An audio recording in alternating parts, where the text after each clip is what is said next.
नमस्कार दोस्तों, मेरा नाम है अतुल नारायण वर्मा और आज हम आपको दिखाएंगे कि मेरे पास कौन कौन सी किताबें हैं, कौन सी किताबों को मैं पढ़ता हूं, कौन सी किताबों को मैं पढ़ चुका हूं। आइए देखते हैं क्या है हमारे पास बुकों का कलेक्शन। यहाँ पर डॉक्टर B.R. अम्बेडकर की कुछ किताबों का कलेक्शन है जिनको आपको जरूर पढ़ना चाहिए। सबसे पहले तो आपको पढ़ना चाहिए इंडियन कॉन्स्टिट्यूशंस, जो बहुत ही जरूरी है आज के समय में। दूसरी किताब हमारे पास रखी हुई है बुद्ध या कार्ल मार्क्स, इसको भी आपको जरूर पढ़ना चाहिए। उसके बाद एक छोटी सी पतली सी किताब हमारे पास रखी हुई है waiting for a visa. Waiting for a visa किताब आपको जरूर पढ़नी चाहिए क्योंकि डॉक्टर अम्बेडकर ने इस किताब में अपने जीवन के उन पलों को जिया है, उन पलों को झेला है, कैसे इस सामंतवादी समाज ने उनको हर एक दिन कैसे सताया है। उसके बाद एक किताब है प्राचीन भारत में क्रांति तथा प्रतिक्रांति, revolution and counter revolution in ancient India, ये उसका हिंदी वर्जन है। उसके बाद एक किताब है पूना पैक्ट। उसके बाद एक किताब है हु वर द शूद्रास, शूद्र कौन थे, ये भी किताब आपको बहुत जरूर पढ़ना चाहिए।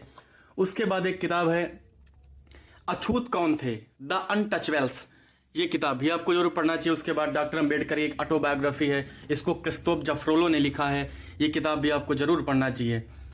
उसके बाद एक किताब है जो बहुत जरूरी है, आपको पढ़ना चाहिए, बुद्ध और उनका धम्म, बुद्धा एंड इज धम्मा, ये डॉक्टर अम्बेडकर ने लिखी है, ये किताब आपको जरूर पढ़नी चाहिए। उसके बाद एक किताब है धम्मपद।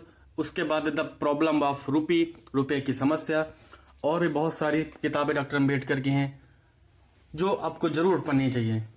यहाँ पर कुछ फिलॉसफी की किताबें रखी हुई। सबसे ऊपर जो किताब रखी है वो एक चाइनीज फिलोसोफर है लाओ त्सु, उनकी ऑटोबायोग्राफी है। और उसके नीचे एक किताब है निकोलो मैकियावेली की शासक। एक और फिलॉसफी की किताब है सूफी का संसार, जस्टिन गार्डनर की लिखी हुई। उसके नीचे एक ऑटोबायोग्राफी एडोल्फ हिटलर की, महेश शर्मा ने ट्रांसलेट किया है। उसके नीचे एक किताब है पथ के प्रदीप, ये ओशो की लिखी हुई है, फिलॉसफी की किताब है। उसके नीचे एक किताब है संभोग से समाधि की, और ये भी ओशो की लिखी हुई है। उसके नीचे लियोनार्डो दा विंची, और ये किताब आपको जरूर पढ़नी चाहिए, युवाल नोह हरारी की लिखी हुई sapiens the brief history of man, ये किताब आपको पढ़नी चाहिए। उसके नीचे शिव सूत्र, ये भी ओशो की किताब है। उसके नीचे श्रीमद् भगवद गीता, होली बाइबल्स, विवेकानंद की ऑटोबायोग्राफी है। उसके नीचे सदगुरु की मृत्यु मेरे पास रखी हुई है। उसके नीचे the richest man in Babylon, George S Klaasen की लिखी हुई। और एक है डेल कार्नेगी की लिखी हुई how to win friends and influence people. और नीचे एक महात्मा गांधी की ऑटोबायोग्राफी रखी हुई, इसको आपको जरूर पढ़ना चाहिए, the story of my experiment with truth, ये भी आपको जरूर से जरूर पढ़ना चाहिए। उसके नीचे एक किताब रखी हुई है एटॉमिक हैबिट्स, जेम्स क्लियर की लिखी हुई। उसके नीचे एक rich dad poor dad, Robert Kiyosaki की लिखी हुई रखी है। एक बुक और आपको पढ़नी चाहिए, the intelligent investor, Benjamin Graham की लिखी हुई। उसके नीचे एक है the power of your subconscious mind, Joseph Murphy की लिखी हुई। पाउलो कोएल्हो एक किताब है अल्केमिस्ट। उसके नीचे एक नेपोलियन हिल की लिखी हुई थिंक एंड ग्रो रिच। और भी बहुत सी ऐसी किताबें हैं जिनको आपको जरूर पढ़ना चाहिए।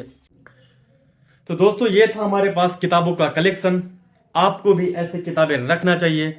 और भी बहुत सारी किताबें जिनको भी हम और लाएंगे और पढ़ेंगे। इनसे क्या होता है कि आपके जीवन में एक नई सोच पैदा होती है, एक नई ऊर्जा मिलती है, जिससे आप अपने जीवन को और भी बेहतर बना सकते हैं। बाबा साहब अम्बेडकर की एक लाइन मुझे याद आती है कि शिक्षा वो शेरनी का दूध है जो जितना पिएगा उतना दहाड़ेगा। जय हिंद।